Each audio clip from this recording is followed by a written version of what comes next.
اب آپ یہ دیکھیں کہ جو ملک جہاں پر مسلمان اقلیت میں ہیں، ابھی فی الحال انڈیا کو ذرا سائڈ میں رکھ دیجئے، آپ امریکہ میں، انگلینڈ میں، نیدرلینڈز میں، یورپین کنٹریز میں یہ نہیں کہہ رہا ہوں کہ یہ بہت ہی عظیم الشان ممالک ہیں اور انہوں نے انسانی حقوق کے چیمپئن ہیں، انہوں نے وہ تمام کے تمام حرکتیں کی ہیں جو ایک انسان کو انسانیت کے مرتبے سے نیچے کر دیتی ہیں، لیکن ان ممالک میں جو جتنے بھی حقوق ہیں، چاہے وہ بہت کم ہوں لیکن اتنے حقوق ان کو دیے جاتے ہیں۔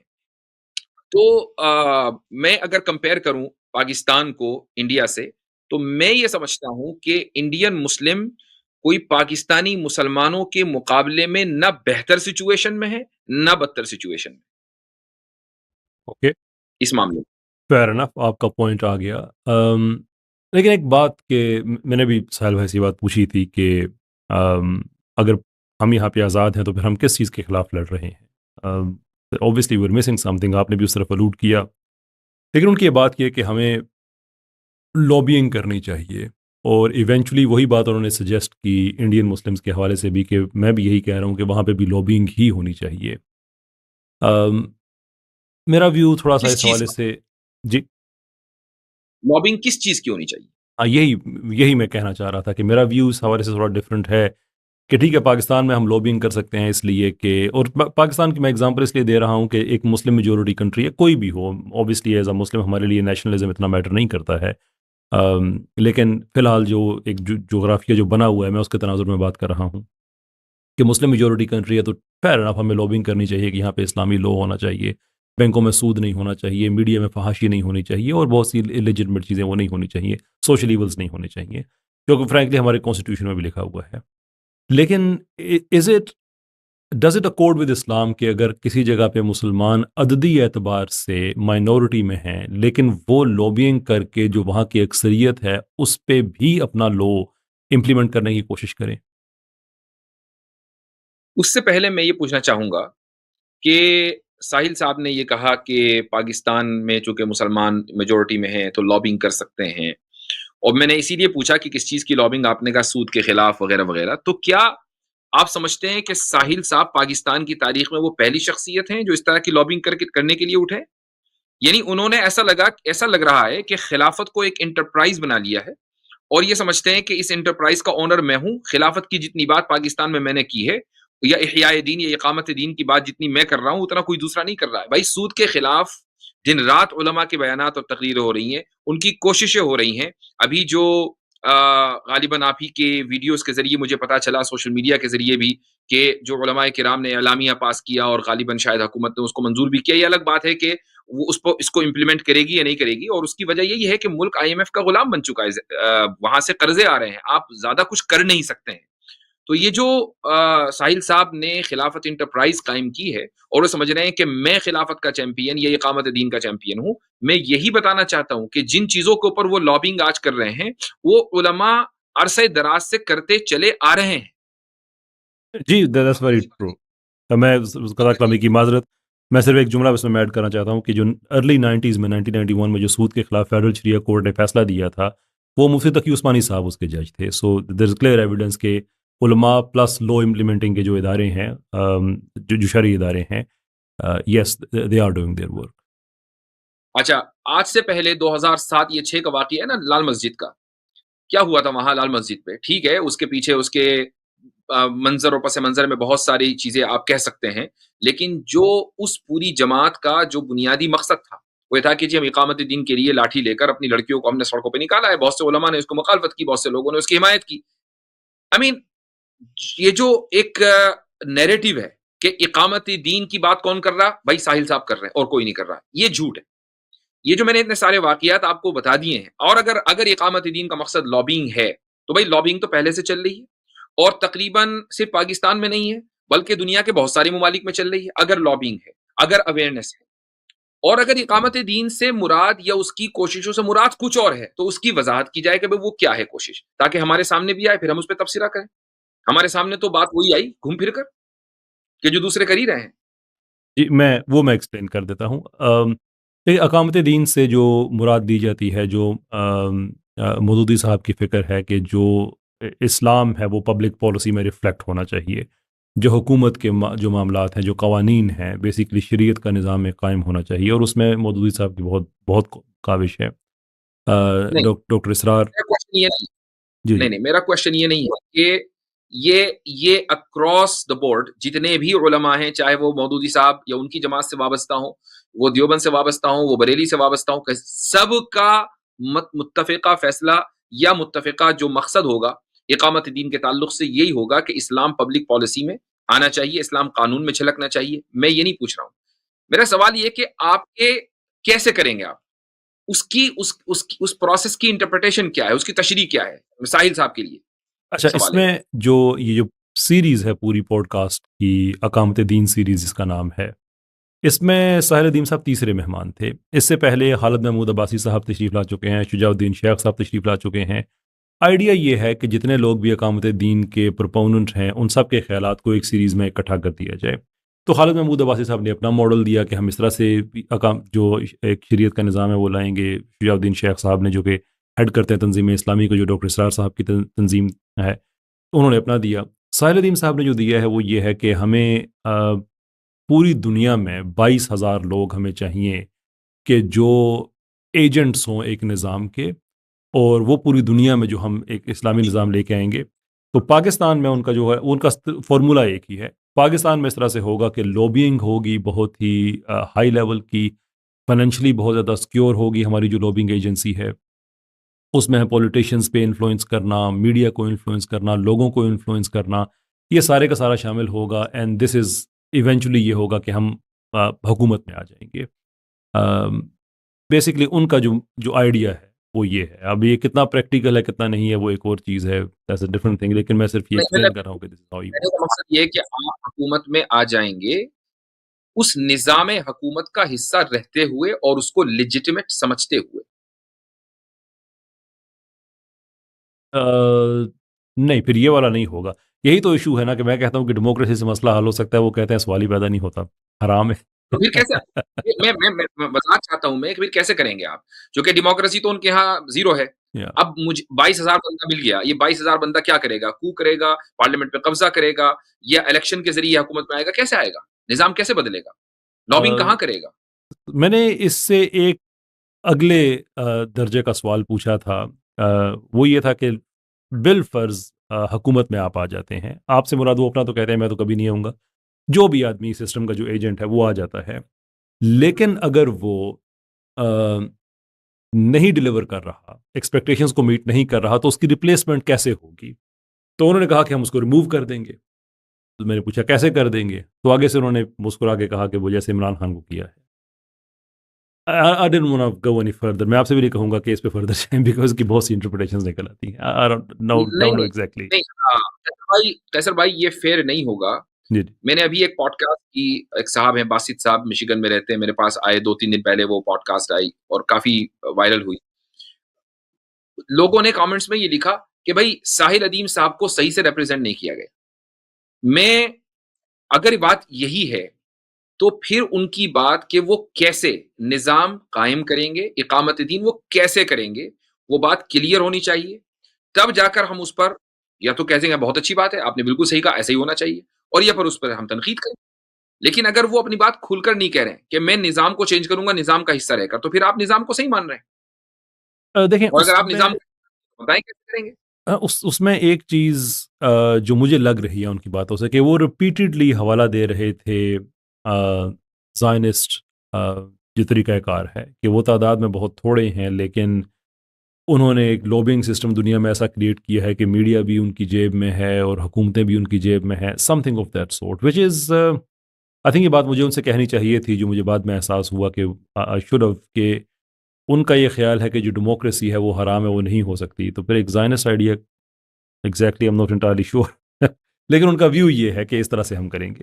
دوسری بات یہ ہے کہ جن زائنسٹ کو وہ رول ماڈل بنا رہے ہیں اقامت دین کے لیے، مطلب رول ماڈل بھی بنایا کس کو؟ اچھا، کیا ان کے نزدیک، زائنسٹ کے نزدیک، ان کا جو ماڈل ہے وہ یہ ہے کہ پوری دنیا میں انڈیا، پاکستان، مکہ، مدینہ، سب جگہ تورا کا قانون لاگو ہو، یا وہ یہ چاہ رہے ہیں کہ ساری دنیا میں سیکولرزم آ جائے، یہی ان کا ماڈل ہے؟ یہ ڈبیٹیبل ہے یعنی کہ سیکولر وہ جو زائنسٹ ہیں وہ اسٹرکٹلی اسپیکنگ تورا کو بھی فالو نہیں کرتے. بہت سے ان میں لوگ ایسے ہیں کہ جو رائٹ. اکثریت ان میں سے ایسے ہیں جو ایکچولی لادین ہیں. تو وہ ایک جی سیاسی ہاں. نظریہ ہے. بائبل سے نام انہوں نے زائن کا لیا ہے لیکن بہرحال وہ ایک سیاسی نظریہ ہے. جی. تو اگر آپ یعنی ایک پیور مذہبی اصطلاح اقامت دین اور اس کے لیے رول ماڈل زائنسٹ اور ان کا movement, it doesn't make any sense. یعنی امام مالک رحمہ اللہ یہ فرماتے ہیں کہ لن یصلح آخر هذه الامة الا بما صلح اولها, کہ اس امت کا آخری حصہ اگر اس کو صلاح اور بہتری چاہیے تو اس کے لیے وہی طریقہ اختیار کرنا پڑے گا کہ جو اس امت کے ابتدائی حصے نے اختیار کیا ہے. آپ یہ نہیں کر سکتے کہ آپ رہیں آخر الزمان میں اور پالیسیز اور اسٹریٹجیز آپ کاپی کریں آخر الزمان کے لوگوں کی اور کہیں کہ ہم خدمت کر رہے ہیں وہ والی جو اول الزمان کے لوگوں نے کی. یہ پاسبل نہیں ہے. اس میں مفتی صاحب میں چاہوں گا کہ جو علماء حضرات ہیں وہ بھرپور طریقے سے گائیڈنس کریں. جی جی. آئی ایم اسٹل اسٹرگل کہ I would like to understand کہ ساحل ادیم صاحب پاکستان میں خلافت کیسے قائم کریں گے. What is the process? اس پہ میں جو مفتی صاحب آپ نے جو بھی امام مالک رحمۃ اللہ علیہ کے حوالے سے بات کی ہے, ہم بہت زیادہ گائیڈنس چاہیں گے اس لیے کہ یہ وہ گرے ایریا ہے جو سب سے زیادہ مس انٹرپریٹ ہو سکتا ہے. مثال کے طور پہ گفتگو کے دوران میں نے ان کو ایک واقعہ شیئر کیا کہ مجھے بہت سے ایتھیسٹ نے بھیجا کہ جس میں ساحل ادیم صاحب یہ کہہ رہے ہیں کہ غزوہ بدر سے پہلے قافلے پہ حملہ تو ہم نے کیا تھا, تو جس سے تاثر یہ ہو رہا ہے کہ پروووکیشن ہماری طرف سے ہوئی تھی اور وہ ریٹیلیشن میں آئے تھے. تو میں نے پھر ان ایتھیسٹ کو یہ بتایا کہ نہیں شاید وہ یہ نہیں کہہ رہے تھے, آپ نے کلپ کاٹ کے دے دیا, لیکن ساحل صاحب نے کہا نہیں میں یہی کہہ رہا تھا. تو یہ رسپونڈڈ کہ نہیں ایسا نہیں تھا کہ قافلہ جا رہا تھا اور مسلمانوں نے سوچا کہ یہ اچھی بات ہے چلے اس کو ہم پکڑ لیتے ہیں. بھائی وہ ہجرت ہوئی, ہجرت کے بعد بھی پھر عبداللہ بن ابی کے ساتھ مل کے وہاں پہ یہ کوشش کی گئی کہ مسلمانوں کو مدینہ سے بھی نکالا جائے اور پھر مسلمانوں کی املاک پہ قبضہ کر کے وہاں پہ اسی تجارت میں وہ استعمال ہوتا تھا. تو جب 13 سال پرسیکیوشن برداشت کرنے کے بعد ہجرت میں بھی ان لوگوں نے چین سے نہیں رہنے دیا, تو پھر اللہ تعالیٰ نے پھر حکم دیا, پہلے اجازت دی پھر حکم دیا. وہ پورا بلڈ آپ مجھ سے بہت بہتر جانتے ہیں, آپ پڑھاتے ہیں ان چیزوں کو. لیکن وہ going back to the point کہ اگر امام مالک کے اس بات کے کہ اسی طریقے پہ جانا چاہیے ہمیں جو کہ اسلام کے ابتدائی لوگوں کا تھا, جناب رسالت مآب صلی اللہ علیہ وسلم اور صحابہ کا تھا, تو اگر انٹرپریٹیشن یہ لی جائے کہ وہ انہوں نے تو قافلہ خود لوٹ کے ایک پروووکیشن کریٹ کی تھی معاذ اللہ اور اس کے بعد لڑائی شروع ہوگی, تو پھر وہ کہنے میں حق بجانب ہو گئے کہ if this is the history of Islam تو ہم بھی تو یہی کر رہے ہیں, تو پھر اس کو ہم ریفیوٹ کیسے کریں؟ پروف کرنا پڑے گا کہ وہ اسلام کی ہسٹری ہے یا نہیں. اگر آپ ایک ڈسٹورٹڈ ہسٹری کو اسلام کی ہسٹری بنا کر یہ کہیں کہ ہم اس طریقے سے کریں گے تو اس کو آپ اسلام کے کھاتے میں تو نہ ڈالیں. تو میں تو دوبارہ پھر اسی سوال پر میں وہیں اٹکا ہوا رہوں گا قیصر بھائی. سوری, مجھے ساحل ادیم کے اقامت دین کا پروسیس جاننا ہے. میں ان سے دوبارہ تفصیل سے پوچھ لوں گا. میرا خیال یہ 22,000 وہ جو 22,000 بندہ ہے جی وہ کیا کرے گا؟ وہ پوری 22 دنیا میں زائنس والا نظام لے کر آئے گا. جی اگر وہ زائنس والا نظام لے کر آئے گا تو اسلامی حکومت تو قائم ہوتی نہیں, جو کہ زائنس کا انفلوئنس ضرور ہے. زائنسٹ کا انفلوئنس ضرور ہے دنیا کی پالیسیز میں. اگر صرف اتنا ہی, اگر صرف یہی مراد ہے اقامت دین سے, تو پھر یہ اقامت دین تو نہ ہوا نا.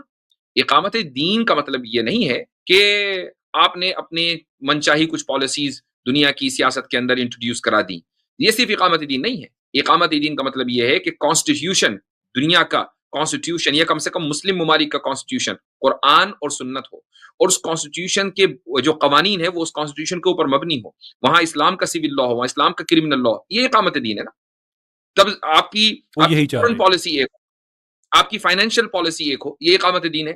لیکن اگر آپ زائنس کی طرح کچھ جگہوں پر اپنا انفلوئنس لے آئے تو کیا آپ یہ کہیں گے کہ انہوں نے اقامت تورات کر دیا؟ ہرگز نہیں. نہیں, وہ ایکچولی یہی چاہ رہے ہیں کہ جو لو ہے وہ اسلامک ہو, اور وہاں پہ بھلے مسلمان بہت کم تعداد میں ہوں پھر بھی ہماری لوبنگ اتنی مضبوط ہو کہ وہاں پہ جو رول ہے پھر بھی وہ ہمارے سسٹم کا ہو. لوگ مسلمان ہونا ہو ان کی اپنی مرضی ہے, لیکن وہ they have to abide by our system. میں ڈس ایگری کرتا ہوں اس چیز سے. آئی ڈونٹ تھنک کہ یہ کبھی بھی اسلام کے, اگر یہ بات ہوتی تو پھر تو بڑے واضح کام ہونے چاہیے تھے قرآن و سنت میں کہ آپ نے دنیا میں ایسا ہی کرنا ہے. تو خیر, جو ان کا ویو 22,000 لوگوں کا ہے اس میں انہوں نے 4 چیزیں کہی ہیں. وہ ساری میرے ذہن میں نہیں ہے. ایک مورل کیپٹل ہے, فائنینشیل کیپٹل ہے, کہ وہ لوگ جو ہیں یہ ویل گراؤنڈڈ ہوں, فائنینشلی مورلی بہت زیادہ ہوں, پولیٹیکلی بڑے ایکٹیو ہوں, اور یہ پھر جو مجھے لگ رہا ہے، اور آئی مائٹ بی رانگ، اور ساحل صاحب سے معذرت اگر ان کا یہ ویو نہیں تھا، کہ یہ پولیٹکس کو ٹیک اوور کریں، جیسے کہ ای پیک ہے مثال کے طور پہ، ایک ادارہ ہے لیکن وہ سیاستدانوں سے وہ کراتا ہے جو کچھ وہ کرانا چاہتے ہیں، تو اس طرح کی وہ گروپنگ ہو کے سیاستدانوں سے وہ لا میکنگ کرائیں جو یہ چاہ رہے ہیں. اور مطلب یہاں تک تو ٹھیک ہے، دنیا میں اس کا ایویڈنس موجود ہے، کہیں پہ لمیٹڈ لیول پہ، کہیں پہ بہت زیادہ بڑے لیول پہ، کہ دنیا میں اس طرح سے کیا جاتا ہے. بٹ کسی اور کو طاقت میں رکھ کے اسے کام کرانا ورسز اقامت دین اپنے ٹرو سینس میں، کہ وہاں پہ جو ایک خلیفہ ہے وہ بھی اوپر ہوں، I mean these are two different things. تو اور وہ بھی کیپٹلزم کا حصہ ہو کر اور کیپٹلزم کا ٹول بن کے. آئی مین لابنگ، آپ کو معلوم، آپ کو پتہ ہی ہے، مجھ سے زیادہ آپ بہتر جانتے ہیں کہ لابنگ کی جو ٹرمینالوجی ہے وہ کیپٹلسٹ کو سب سے زیادہ پسند ہے. آپ وہی کام کر رہے ہیں کہ جس کی وجہ سے کیپٹلزم نے دنیا کے میں جرائم کا جال بچھایا ہے. ساری دنیا میں قتل عام لابنگ کی وجہ سے ہوا ہے، یعنی لابنگ ہی اکیلے ذمہ دار ہے. Weapons of mass destruction Iraq میں ملے نہ ملے، لیکن لابیسٹ کو مل گئے تھے امریکہ میں، اور اس کی بنیاد کے اوپر عراق کی یعنی اینٹ سے اینٹ بجا دی گئی تھی. تو اصل بات کیا ہے کہ میں یہ سمجھتا ہوں کہ ساحل صاحب کو اقامت دین کا تصور کلیئر نہیں ہے، یا وہ کلیئر عوام کے سامنے، پبلک کے سامنے کرنا نہیں چاہتے ہیں کہ میں ایسے کروں گا. آپ پروسیس کا، اگر آپ واقعی پوری دنیا میں ایک انقلاب لانا چاہتے ہیں تو آپ کو نظام سے نکلنا پڑے گا. نظام سے نکل کر آپ نظام کا مقابلہ کریں گے اور نظام کو ختم کریں گے. آپ اگر اندر اندر کہیں کہ نہیں میں نظام کا حصہ بھی رہوں گا، میں ووٹ بھی ڈالوں گا، میں ووٹ بھی کروں گا، میں پولیٹیشنز کو سپورٹ بھی کروں گا، میں فائنینشل سسٹم کا حصہ بھی رہوں گا، میں بینکنگ بھی کروں گا، سارے کام کروں گا. اس کے بعد جب میرے 22,000 بندے بیٹھ جائیں گے وہاں پر، وہ اچانک ایک دن اعلان کریں گے کہ بھائی اب ساری دنیا دارالاسلام ہو گئی ہے. یہ اصل میں خام خیالی ہے. اصل بات کیا ہے، میں آپ کو بتا دوں کہ میرا جو موقف تھا، اور شاید بہت سے لوگوں کو اس میں کچھ اشکال ہو کہ جی میں اقامت دین کے خلاف بات کر رہا ہوں، یہ ہرگز نہیں. ہمارا جو موقف ہے، ہمارا کا مطلب یہ علماء امت کا، بلکہ امت، پوری امت کا اس مسئلے کے اوپر اجماع ہے، اور اتفاق کہیے کہ آج ہی یہ مسئلہ میں نے پڑھایا بھی ہے. شرح عقائد ہمارے مدرسوں کے اندر عقیدے کی کتاب ہے، اور شاید ہی کوئی عالم دین ایسا ہو کہ جو یہ کتاب نہ پڑھتا ہو اور اس مسئلے سے نہ گزرتا ہو. اس کتاب میں واضح طور سے یہ عقیدہ لکھا ہوا ہے کہ امام کو نصب کرنا، امام المسلمین کو متعین کرنا اس امت کے اوپر واجب ہے، اور یہ اجماعی مسئلہ ہے. نہ اس میں اختلاف معتزلہ کا ہے، نہ شیعوں کا ہے، نہ خارجیوں کا، کسی کا، اور آف کورس اہل سنت کے یہاں تو اجماع ہے. یعنی یہ وہ واحد چند مسائل میں سے کہ جس میں پوری دنیا مسلمانوں کے تمام فرقے متفق ہیں، ایک بندہ متفق نہیں ہے بس، اس کا نام ہے الاصم ابو بکر الجساس. بلکہ امام قرطبی رحمہ اللہ اپنی تفسیر میں الاصم کے بارے میں لکھتا ہے. اصم کے معنی آتے ہیں بہرا. تو وہ کامنٹ کرتے ہوئے کہتے ہیں کہ اتفقت الامت علی هذه المسألہ الا الاصم، سوائے اصم کے ساری امت نے اس کے اوپر اتفاق کیا ہے، اس لیے کہ اصم صاحب فإنه اصم عن الشریعہ، یہ آدمی شریعت کے معاملے میں بالکل بہرا ہے، اس کو شریعت سمجھ میں ہی نہیں آئی. تو انہوں نے اتنا ہارش کامنٹ کیا اصم کے اوپر، چونکہ انہوں نے یہ بات کہی، جن صاحب کا نام میں لے رہا ہوں الاصم، انہوں نے یہ بات کہی کہ اگر مسلمان اپنے واجبات ادا کر رہے ہیں، اپنے حقوق ادا کر رہے ہیں، جمعہ عیدین نمازیں پڑھ رہے ہیں، وغیرہ وغیرہ، قربانیاں ہو رہی ہیں، تو اب امام کو متعین کرنا یا خلافت قائم کرنا ضروری نہیں ہے، جبکہ یہ امت کے اجماعی موقف کے خلاف ہے. تو ہم تو اس چیز کے قائل ہیں. تو مجھے مصر انٹرپریٹ کیا گیا بہت سے لوگ کہ میں نظام کے خلاف بات کرتا ہوں. میں صرف یہ کہتا ہوں کہ جس طریقے سے وضو کے بغیر نماز نہیں ہو سکتی، اور وضو نہایت امپورٹنٹ ہے لیکن مقصود بالذات نہیں ہے، ایسے ہی نظام یا خلافت کہہ لیجئے وہ نہایت امپورٹنٹ ہے لیکن مقصود بالذات نہیں ہے. تو یہ اہم چیز ہے. یعنی مثال کے طور پر اگر آپ کو نماز پڑھنی ہے، وضو آپ نہیں کر سکتے ہیں، تو آپ کیا کریں گے کہ نماز نہیں پڑھیں گے؟ نہیں، آپ تیمم کریں گے، آپ تیمم کر کے نماز پڑھیں گے، لیکن نماز ضرور پڑھیں گے. لیکن اگر مثال کے طور پر آپ نماز نہیں پڑھ سکتے، ایک آدمی نماز نہیں پڑھ سکتا، وہ ایسا ہے کہ وہ اس کی صرف وہ یعنی کوما میں چلا گیا، کوئی بھی وجہ ہے، زندہ ہے کوما میں چلا گیا ہے، اور اس کا کوما مثلا 24 گھنٹے سے زیادہ عرصے پر محیط ہے، تو اب اس کے اوپر سے نماز ساقط ہو گئی، تو کیا آپ اس سے وضو کروائیں گے؟ نہیں. کیا آپ اس سے تیمم کروائیں گے؟ نہیں، چونکہ اس کو نماز ہی نہیں پڑھنی. لیکن اگر نماز پڑھنی ہے تو وضو نہیں تو تیمم ضرور کرے گا. ایسے ہی نظام اور اسی طریقے سے جو تزکیہ نفس ہے وہ یا ایک انسان کا تزکیہ امت ہے، ان دونوں کے درمیان فرق ہے. آپ یہ ضرور کہہ سکتے ہیں کہ عام حالات میں تزکیہ امت نظام کو قائم کیے بغیر ممکن نہیں ہے، لیکن بعض مخصوص حالات میں تزکیہ امت ہو جاتا ہے اور نظام قائم نہیں ہو پاتا. تو اس اصطلاحی فرق کو جو قرآن کے اوپر مبنی ہے سمجھنا ضروری ہے. تو ہمارے بہت سے جوشیلے نوجوان کہ جنہیں کرنا دھرنا کچھ نہیں ہے, انہیں کچھ نہیں کرنا, یہ 22,000 میں کیا کہیں نہیں آتے, یہ سمجھتے ہیں کہ اچھا یہ حضرات جو ہے نظام کے خلاف بات کر رہے ہیں. ایسا نہیں ہے. جی ایک ضمنی طور پہ ایک چیز just to be fair to Sahil بھائی, وہ ووٹنگ کے بڑے شدید خلاف ہیں. انفیکٹ وہ کہتے ہیں کہ میں مفتی نہیں ہوں ورنہ میں فتویٰ بھی دے دیتا کہ یہ کفر ہے, آپ نہیں کر سکتے. اچھا, جو بھی آپ نے بات کہی ہے نظام کے حوالے سے, دیکھیں میرا ویو اس پہ یہ ہے, جو کہ میں خود اقامت دین کا میں پرپوننٹ ہوں, میں سمجھتا ہوں کہ دین کا نظام جو ہے وہ قائم ہونا چاہیے. اور میرا ویو یہ ہے کہ میں تزکیہ نفس اور اقامت دین کو دو مختلف چیزیں نہیں دیکھتا, بلکہ میں اس طرح سے دیکھتا ہوں کہ آپ تزکیہ نفس جب آپ کریں گے تو بیسکلی اس کا مقصد کیا ہے اس کا کرنے کا, تو اس کا مقصد تو یہی ہو سکتا ہے نا کہ آپ رب کے نظام کو قائم کریں, کہ آپ کا نفس اتنا پاکیزہ ہو چکا ہے کہ آپ اس اسٹیج پہ جا گئے ہیں. پر ایٹ دا سیم ٹائم آپ نے نظام قائم اس لیے کرنا ہے کہ نفس پاکیزہ رہ سکے, کہ دونوں چیزیں انٹر ڈیپینڈنٹ ہیں. اس کی مثال میں اس طرح سے دے سکتا ہوں کہ اگر میں اپنے سارے اذکار پورے کر رہا ہوں, نمازیں میری پوری ہیں, سارا کچھ ہے, لیکن میرے ملک میں سود کا نظام ہے, میں لقمہ حرام کھا رہا ہوں, تو ہم تو اس چیز کو, ان کے سائنٹیفکلی بھی چیز یہ ثابت ہے, دین تو اس سے پہلے کہہ رہا ہے کہ جو آپ کھاتے ہیں اس کا آپ کے وہ وجود کا حصہ بنتا ہے. تو میں حرام کھا کے اپنے نفس کا میں کیسے تزکیہ کر سکتا ہوں؟ تو مجھے وہ نظام بالکل نہیں. چاہیے. جی, مجھے وہ نظام چاہیے جس میں مجھے وہ اللہ اور اللہ کے رسول صلی اللہ علیہ وسلم کے احکام پہ مبنی ہو, ایک پاکیزگی, ایک حلال ایکسپیرینس مجھے ملے, تو پھر میں باقی کام جو ہے میرے نفس کے تزکیہ میں وہ, تو میں اس لیے سمجھتا ہوں کہ جہاں پہ مسلمز کر سکتے ہیں ان کو یہ کرنا چاہیے, یہ ان کا ایک رائٹ ہے کہ اس پہ کسی کو کوئی اعتراض نہیں ہونا چاہیے. رائٹ. لیکن پھر وہ بات آ جاتی ہے کہ اس کا طریقہ کار کیا بہتر ہے. تو ہم پاکستان میں جو 5-7 مختلف لوگ ہیں اس کے نظریات کو لے کے چلنے والے, ان سب کا اپنا اپنا ماڈل ہے. میرا یہ ہے کہ بھائی ہمارے پاس ہمارا آئین جو ہے یہ بڑا زبردست ڈاکومنٹ ہے, اس کے اندر کچھ چیزیں ہیں جو کہ ٹھیک ہونے والی ہیں, باقی یہ اگر امپلیمنٹ کر دیا جائے تو ہمیں جو شریعت کا فریم ورک ہے وہ ہمیں مل جائے گا, کیونکہ اس میں بنیاد یہ ہے کہ اقتدار اعلیٰ کا تصور اللہ تعالیٰ کی ذات کے ساتھ منسوب ہے صرف, اور یہ لوگ جو اسمبلی میں بیٹھے ہیں یہ اسی امانت کو ایگزیکیوٹ کر رہے ہیں, اپنی طرف سے کچھ نہیں کر سکتے. اور یہ کہ دین, ریاست کا دین جو ہے اسلام ہے, اور یہ کہ کتاب و سنت کے خلاف کوئی قانون نہیں بن سکتا, اینڈ سو فورتھ. لیکن اس کے باوجود پالیسی لیول پہ آ کے گڑبڑ ہو جاتی ہے کہ بینکوں میں سود بھی ہے اور یہ بھی ہے وہ سارا, تو ہم یہ کہتے ہیں کہ چیزیں ختم ہو, اس کی امپلیمنٹ کر دے total, this is good enough.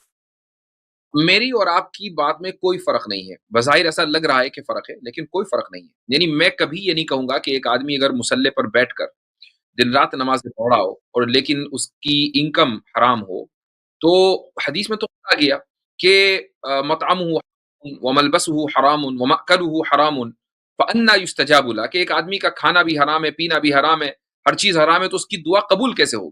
یہ ممکن نہیں ہے. تو آپ علیہ الصلوۃ والسلام نے تو اس کو واضح طور پر ارشاد فرما دیا ہے. تو اگر کوئی آدمی یہ سمجھتا ہے کہ تزکیہ نفس کا مطلب صرف یہ ہے کہ نماز اور روزہ رکھ لیا جائے, یہ غلط ہے, اور نہ ہی ہم یہ کہہ رہے ہیں. تزکیہ نفس کا مطلب یہ ہے کہ آپ اسلام کو جو بھی اس کے تمام فرائض, واجبات, منہیات, محرمات, جتنی بھی چیزیں, سب کی رعایت کر کے آپ اپنی زندگی گزار رہے ہیں. کہیں آپ کو ایسا ماحول ملا ہوا ہے تو صرف یہ مطلب ہے. لیکن آج کی تاریخ میں مثلا ہم جس دور میں رہ رہے ہیں, پوسٹ ماڈرنزم کا دور ہے, پوسٹ کلونیلزم کا دور ہے, اس دور میں یہ بہت سے ملکوں میں, کیا تقریباً دنیا کے اکثر علاقوں میں یہ پاسبل نہیں ہے کہ آپ سود کے بغیر یا اسی طریقے سے حرام چیزوں کو حلال جانے بغیر زندگی گزار سکیں. آج کے دور میں اگر ایسا ہے تو بالکل نظام قائم کریں. ہم تو نظام قائم کرنے کو فرض قرار دیتے ہیں, جس طرح وضو فرض ہے. ٹھیک ہے, چلیں یہ جی کچھ کہہ رہے تھے. یعنی میرے کہنے کا مقصد یہ ہے, شاید آواز میں کچھ مسئلہ بھی ہے, میرے کہنے کا مقصد یہ ہے کہ میں ساحل صاحب سے یہ پوچھنا چاہتا ہوں کہ کیا انڈین مسلمانوں کے اوپر یا امریکن یا برٹش یا دنیا میں جہاں پر بھی مسلمان مائنورٹی میں ہیں, وہاں پر مسلمانوں کی کیا ذمہ داری ہے اقامت دین کے حوالے سے؟ لوبینگ, اور یہ کہ بھلے وہ مائنورٹی میں ہوں لیکن سسٹم ان کا چلنا چاہیے, and is very clear about it. ٹھیک ہے. لابینگ کے اوپر میرا شروع سے سوال ہے کہ جب آپ لابینگ کرتے ہیں تو آپ سسٹم میں رہ کر کرتے ہیں.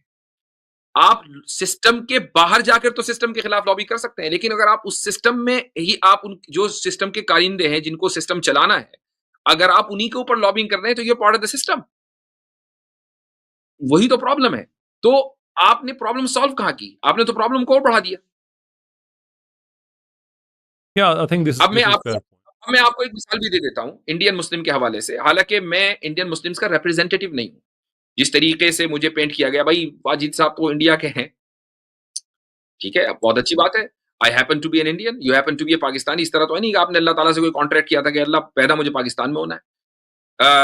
انہوں نے میرے خلاف ایک ویڈیو میں کامنٹ کیا کہ بھائی اس کے تو باپ بھی ہندوؤں میں پیدا ہوئے اور دادا بھی ہندوؤں میں پیدا ہوئے. میں ساحل صاحب کے دادا کے بارے میں کہہ سکتا ہوں کہ بھائی پنجاب میں پیدا ہوئے. اگر آپ کے دادا پنجابی تھے تو پنجاب کوئی دارالاسلام نہ آج ہے نہ کل تھا، بلکہ جس زمانے میں دادا پیدا ہوا ہوں گے وہاں پنجاب میں ہندوؤں کی اکثریت ہوگی. لیکن آئی نو یہ ساری چیزیں پرسنل ہے.